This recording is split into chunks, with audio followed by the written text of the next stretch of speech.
Well, and I'm selfish as well, because I recognize that the quicker that I can get people to become friends here, the more accountability they're going to create that requires me to do no work.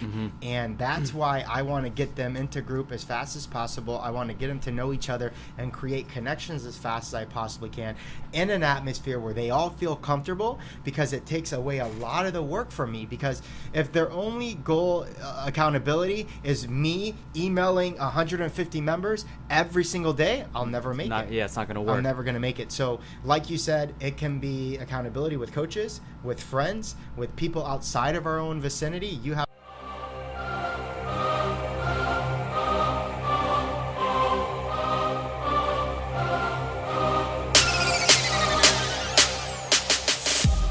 Let's dive right in. So I came up with a list of 5 things. Okay, we are a fitness podcast, to make your fitness journey more enjoyable. First one I got. Focus on the daily strategy, okay, and daily action, and how you plan to attain what you want to attain, instead of just the end result. So when we look at strategy, how would you define what a strategy is, and how someone can focus on that in terms of their training? Okay, so say your all-time fitness goal is to run a 5K. Okay, but you haven't even ran a 400-meter run yet, right? So you kind of got to align your daily actions with incremental running daily, okay, eventually leading up to this 5K. You can't go from the couch to a 5K, you know what I'm saying? Right, without a strategy involved, right? Or you kind of end up running circles or producing inefficiency.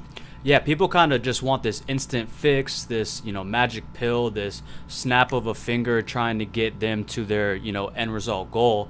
And their daily actions aren't even aligning up to that, So that's when the whole discouragement could come into play, and they get frustrated.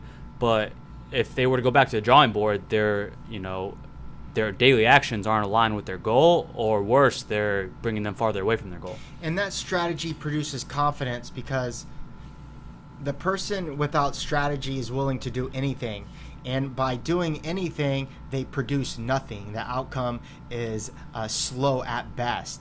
And so I think the important part of strategy is that you feel like that what you're putting in on day to day is producing an outcome that you're doing a certain thing for, whether it's running the 5K or doing your first CrossFit competition like you guys are about to do this weekend. Whatever that is, that day-to-day action must go in line with the overall goal. Yeah, no doubt. This CrossFit competition we got coming up, we paid our entry fee way back 3 months ago, and that made it real. We committed, we talked about it, we said, hey, let's sign up. We signed up for it. So now the fact that, the CrossFit competition coming this weekend, July 21st and 22nd, I knew that 3 months ago. So it's like, hey, so from there, I'm just kind of reverse engineering. Like, I need to start doing this, start working on certain types of weaknesses. And the past 3 months, I've had success on preparation for this competition, because I focused on, hey, what can I do today, to get me better, to eventually when that time comes, I'm prepared. Yeah, and what I want to add to that is, like, when you're in competition, the other thing that strategy also provided you is it gave you more focus on what not to do, right? Like, if someone told you to go run 10 miles the other day just to do it, you'd be like, no, like that does not serve the purpose of what I'm trying to do. And so the strategy, although mundane, does give you direction that you would not have otherwise. Yeah, I mean, your time is valuable, so don't waste it going in the opposite direction. My next one I got, this is a good one. This is what CrossFit utilizes big time, is kind of accountability partners. Team up with someone, whether it's a family member, a good friend, or you hire someone, a personal trainer, a CrossFit coach, bring into a third party to kind of hold yourself accountable. Yeah. That's really good. I think, and I think we mentioned this a couple podcasts ago, is that people take for granted what we're doing within the group model, but the group model provides its own accountability, right? Because not only do you work in a team atmosphere, you begin to build friendships, and then you start looking forward to seeing those guys, and that alone produces accountability because they look forward to doing these things together now, which they didn't have prior to coming here. Yeah, you're not just getting held accountable from your coach, but the people around you. You know, if you have a regular class you go to, majority of our classes are the same people, every day, every of that specific time period. So it's like you kind of have that, obligation to show up because the other people that you consistently put in work with are going to be there. And if you're not, they're going to be like, hey, where's so-and-so? And then that's when maybe that day after phone call, well, hey, where were you at yesterday? And then days you don't feel so well, that accountability partner will shoot you the text saying, hey, what time we gymming it, stuff like that. Well, and I'm selfish as well because I recognize that the quicker that I can get people to become friends here, the more accountability they're going to create that requires me to do no work.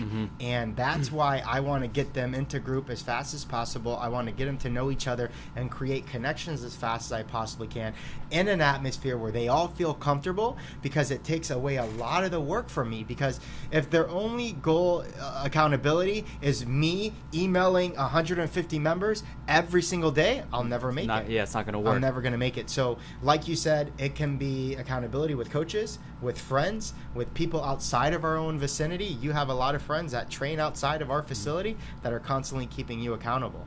Yeah, when we got a new prospect that's interested in our gym, I sell it as opportunity to try out the free class as an opportunity to meet the rest of our members. That's powerful.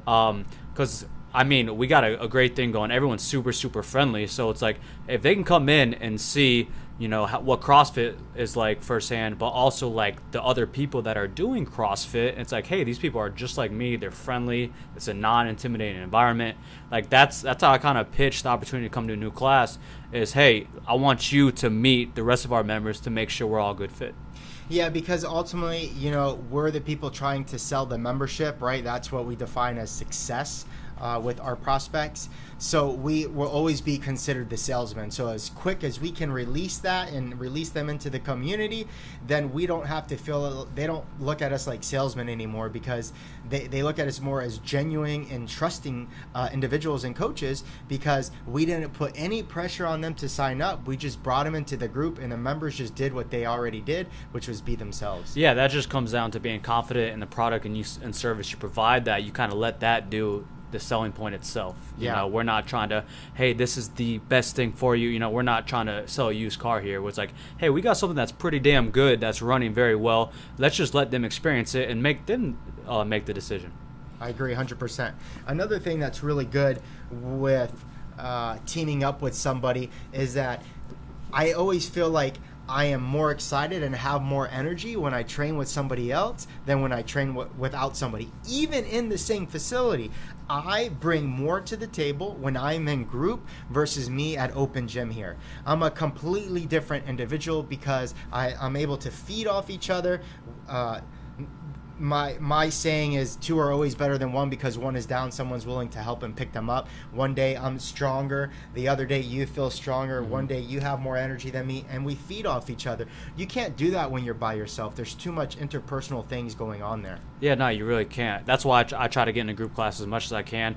And if I can't make a group class, I'm sitting there on my phone texting 3 to 5 people, hey, are you trying to work out? You know, like last resort, I'll work out by myself, but you really can't match the intensity that comes forth with training alongside somebody else, especially if they're maybe more advanced than you too. They'll kind of pick you up even more because you're trying to keep up with them or whatnot. Yeah, we call that in personal training, for you guys don't know, trying to get an athlete to reach a little bit, right? That they know the capacity is slightly more than what they might be capable of, but it is that challenge that is going to create amazing results. Yeah, definitely.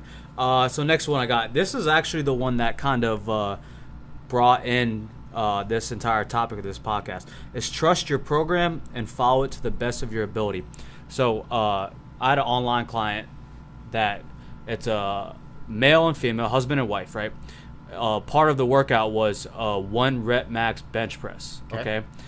Now the girl didn't want to do that. She didn't enjoy that. She's like, I'm not feeling it. And the guy did, obviously, 1 rep max bench press. How couldn't you like that? So anyways, she told me, she's like, I wasn't really crazy about the weightlifting piece. And then my response was like, hey, you know what? You just got to trust the program. Like, developing pushing strength will go along with our big picture for this month-long program, and we run into the same aspect in group class when we have a just weightlifting day, right? People love CrossFit because they love that, like, let's get out of breath. High heart pumping. Yeah, let's feel like, we're going to die pretty much. That's what brings people in. Is people love that. They love the suffering, right? So when we have a weightlifting only day, it's our jobs as coaches saying, hey, you got to believe in this, that this is a minor part to this big picture, and kind of get them to adapt that. So if you can kind of go into a fitness program knowing that there's going to be some days you like a little bit better than others, you enjoy working on your strengths, you hate working on your weaknesses, then the process is going to be that much more enjoyable. The tell of, for me, someone's tell that they're not really good at something is when they say their words, I don't really like this workout. For me, it's like, okay, you just acknowledge that what you don't like is because what you're not good at. And so I'm a little bit more attentive and maybe a little bit more patient with them because I recognize they're not good at it and they don't like it, even though it's programmed for the day. So like you said, we got to sell the why. And Gary Vee says, he calls that the macro patience. Like, this is the cloud, this is this big picture idea, and this is where we're getting for. There's no such thing as a perfect workout. And if someone looks at the workout and was like, that's the most amazing, perfect workout ever, they don't understand the overall goal of the, like, short-term, long-term, right? And so our short-term goal is that day-to-day, week-to-week, but that long-term is what's the overall goal at the end of the year? What are we trying to get at these individuals? And the simple answer is we're trying to get them fitter, right? But the details, the magic is in the details. The 1 rep max bench press. It's all these little things that get us to this overall goal, and that's really how we try to say it, or just try to sell it to them. Because otherwise, if I'm selling why I think the bench press has more value than a 30-minute AMRAP, I'm going to lose every time. It just comes down to us as coaches getting them to believe in that, and just them staying open-minded enough to understand, hey, this is all part of the puzzle. And the individuals that hop, what I call program hoppers, we see these with a lot of newbies, or on the opposite spectrum, people are just completely bored of what they're doing and they just keep hopping around, is because they just don't trust the process. They don't have enough trust to understand that if I just stick to this a little bit, that I could get results. Or worst case, they take a step backwards because of this new program to take 5 steps forward, but they don't give it enough time for it to actually work, so they try another program and try another program. But it ultimately does not come down to the program, it comes to their lack of trust in the program, and because of that, they're never going to get results. Yeah, just the one word that comes to mind is being coachable. Coachability, believing whoever's drawing up this program that they have your best interest in mind, and based on their expertise, they're going to deliver this program, and if you complete it, it'll work for you. 100%, dude. We're on the same page. Next one I got, keep it fun. The more fun it is, the more sustainable it will be. That's also, I keep on referring to the CrossFit model. It's a blast if you come in a group class. We try to throw in a bunch of unique warm-ups that are fun. Don't be so serious, basically what I'm trying to say. Don't be so serious. Keep it fun, and that way you can be able to do this in the long term. Yeah, I've always recognized and try to tell these people that, like, don't treat this thing like a job. Sometimes they get so committed and so disciplined, they walk in already unhappy because of the work that they recognize that they're going to have to put in today. But ultimately, like, they're not getting paid to do this, right? They're paying us. And with that mentality, they just need to recognize that this is their choice. They have chosen to come do this style of training. And sometimes when you're in it so much, you forget that. Nothing has been that makes me more grateful to walk into work this week after taking a week off, or you, like you said, it feels so much fresher coming back here because you took a couple days off. Sometimes we're so in it that we forget why we're doing what we're doing. And for a lot of people, you know what brings them, what reinvigorates them is taking a step back. For some, it's someone who gets injured, right? Mm-hmm. They forced to take some time off, that when they do come back, they appreciate it a lot more because they were able to reflect on what they're doing and why it is what they're doing. Yeah, you just don't want to get to the point where you feel burnt out. You know, you want to enjoy what you're doing and not be so caught up in that to where you're not even enjoying it anymore. If you find yourself getting burnt out, you're setting yourself up for disaster. Just keep it fun. Don't be so serious about it. And then there's little ways you can kind of get your fitness in by having a good time, you know, like pick a sport to play, pick up basketball instead of doing a, 5,000 meter row. Like right. what sounds a little bit more enjoyable, or throw the football around, get a good sweat on there, instead of hitting airdyne sprints, just killing yourself. There's ways to get a good sweat and, make it enjoyable. Yeah, and if you're feeling that way, because we all get that way, you can't do something for so long and don't feel like you're starting to burn out, is to just have a high level of self-awareness, to recognize that like your body is trying to tell you to change it up, to make this thing more fun again. And what better way to do that than to challenge yourself, right, with trying something new or doing something different. So yeah, man, keep it fun. Life's too short to take anything too damn seriously, for sure. Yeah, no doubt. Last one I got, write your goals down and kind of establish your vision, or narrow down your vision.